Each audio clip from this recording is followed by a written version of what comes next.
Today on Pro Church Daily episode 100, we're talking about 5 mistakes that I, Brady Shearer, made as a media director. Well, hey there, and welcome to Pro Church Daily, the show where in 10 minutes or less you'll get your daily dose of tips and tactics to help your church share the message of Jesus while we navigate the biggest communication shift we've seen in the last 500 years. I'm your host, Alex Thrills. I'm joined as always by the boss man, it's Brady Shearer, and today on episode 100 of Pro Church Daily, we're talking about 5 mistakes that you, Brady Shearer, made as a church media director. We've spent 99 episodes up until this point, Alex, spouting advice, tips, and tactics. Yeah. Sharing what we think is best. Right. And I wanted to take this 100th episode and talk about the 5 biggest mistakes that I made as a media director. Before I started Pro Church Tools, I was working in a local church as the media director.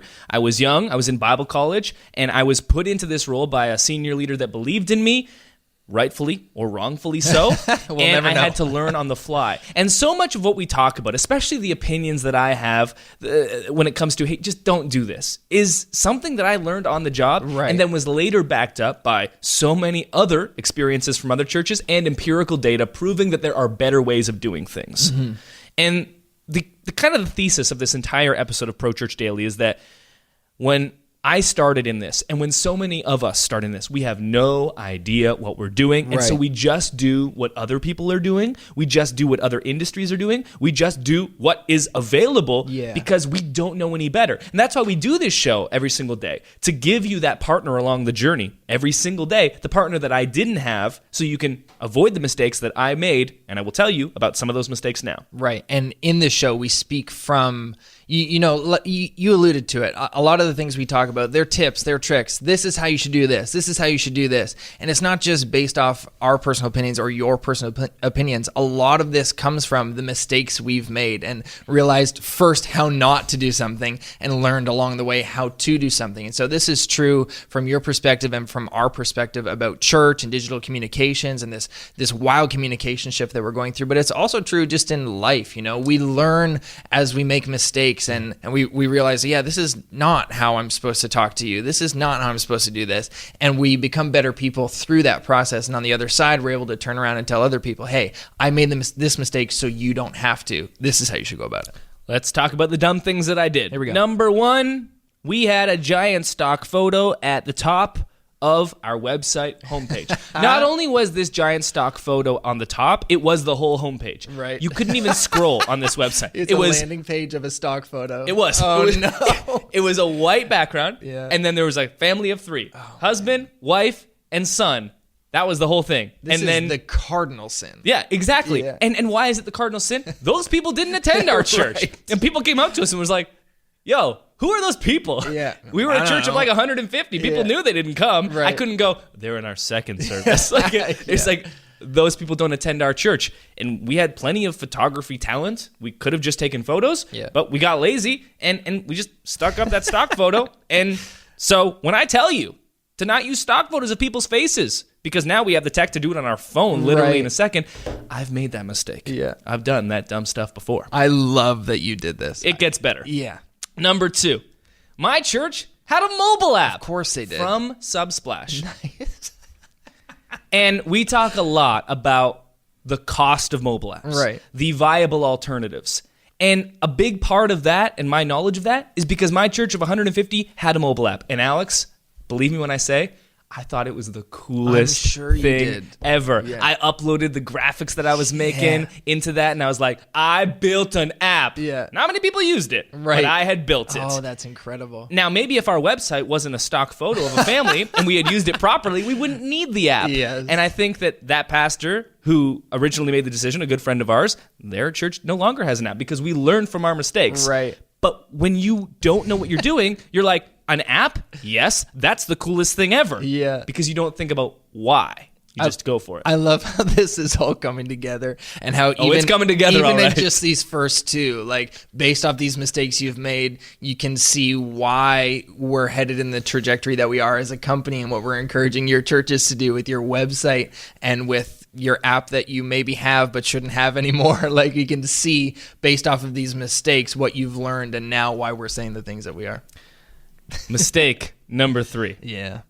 We used green screens for our video announcements. Of course you did. Of course we did. Bought a green screen, that Cowboy Studio one on Amazon, set it up with those lights that you get from Home Depot, and we filmed our video announcements on green screen. And guess what? They looked pretty good. They were pretty great video announcements. But it would have been so much easier if I just set up a camera in our office, in our lobby, in our auditorium. If I had known that you'll have less setup time, it'll look actually like your church. And our church didn't even have good lighting. So we would have had to, actually carry the lights with us. But we dedicated our entire midweek space to a green screen, basically. Right. And every time we had midweek, we had to cover up the whole thing so that people were worshiping and not looking at a green screen because it was an eyesore. Please tell me you were putting like some sort of fantastical background before, like you're talking head, like you put yourself in space, or like what did you do with the background? Was it just black, or like what did you do? No, it was this motion background that was blue, and it had a vignette, and it had these like nice motions that didn't take away. So it wasn't bad. No, it was a pretty dope motion background if you're going to go with one.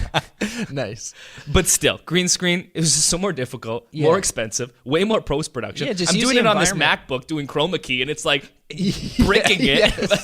There was a better way, young Brady. Yeah. Number 4. This one is not something we talk about a lot. It's not like a big macro idea, but I was put in charge of the church's social media, of course, and I had been reading all these books about you want to generate engagement, and I had no experience with this, and so I was like, okay, I don't know what to do. I know, I'll post a funny YouTube video. Of course. So I don't even remember exactly what it was, but I do remember it had to do with some type of watermelon accident. Oh, it was probably the video of the woman. She was in like some sort of amazing race competition, and she launched a watermelon from, what do you call those things? Like a giant slingshot? Yes, and it came back and hit her in the face and almost decapitated her. Let's go with that one. So I post this YouTube link, probably just like a caption going, check out this video. Yes. And my pastors come to me and they go, what are you doing? Yeah. And I was, this is probably one time where I actually was trying to do what was right. I was trying to not just talk about ourselves, but I was trying to generate engagement. And it was just a little bit too out of our culture, a little bit too off the wall. We didn't build up to that. We were just like, funny YouTube fail videos. And it wasn't native to Facebook because video on Facebook wasn't a thing back then. And so I learned then, okay, if we're going to post stuff on Facebook for gaining engagement, we've got to have at least be mildly topical, a little more mindful, and maybe a little less violence. Yes. Finally, mistake number 5, and every single mistake that I've talked about so far can be summed up by this: I had no compass for what I was doing. I didn't understand the why behind digital, behind social. We talk on Pro Church Daily about your church's mission statement, how it's basically, however it's summed up, at its core, it's love God, love people, make disciples. Yeah. And what we're doing with digital and social and all of our platforms and new media is we're trying to accomplish that mission statement using the new mediums that we have. Yeah. Timeless message in timely mediums. And I just didn't really grasp the nuances of digital at the time. Why would I? I was new to the job. But most importantly, I didn't have any compass for like, where am I headed with this? And this is what most of us do. And this is why our churches are always pointing back to Sunday. Yeah. Because at least we know Sunday, at least that makes sense because we've done it that way always. So at least we can point back to that. Whereas digital, how do we natively, using these platforms, accomplish our mission statement using only this? That's why we always ask the question, what would your church post online if your Sunday service didn't exist? Yeah. If you were still trying to help your people and your community love God, love others, and make disciples, how would you do that without a Sunday? And that's a great starting point. If I had just been able to ask myself that question when I was 18, 19, 20, it would have led to a much smarter strategy. I still might not have understood the nuances. I still might have used the green screen, went with the app, used the stock photo, and you'll learn those things over time. Right. But if at least I had that compass, that foundation, it would have led to a more fruitful ministry in my time there, I think. That's great, man. That's great. Well, it wasn't great. Well, it's great now. Hopefully. The advice on the other side is great. Nice. So it was worth it. Yes. And we are still very good friends with all of those There you go. people at that church. You didn't burn any bridges. No. No, we're still good friends. Good. Okay. Hopefully some of those mistakes were helpful. Yeah. Hopefully you can learn from some of it. Let me know what mistakes you've made in the comments. Send us an email. Hit us up on social. Yeah. Send us some watermelon videos. Yeah, absolutely. That'll do it for this episode of Pro Church Daily. We'll see you next time. Hey, thanks for watching today's episode of Pro Church Daily. Make sure to subscribe to this channel so you don't miss another video. And I know you like this one, so why don't you tell us? Hit it with a thumbs up and like it, like it, like it, like it. See you tomorrow!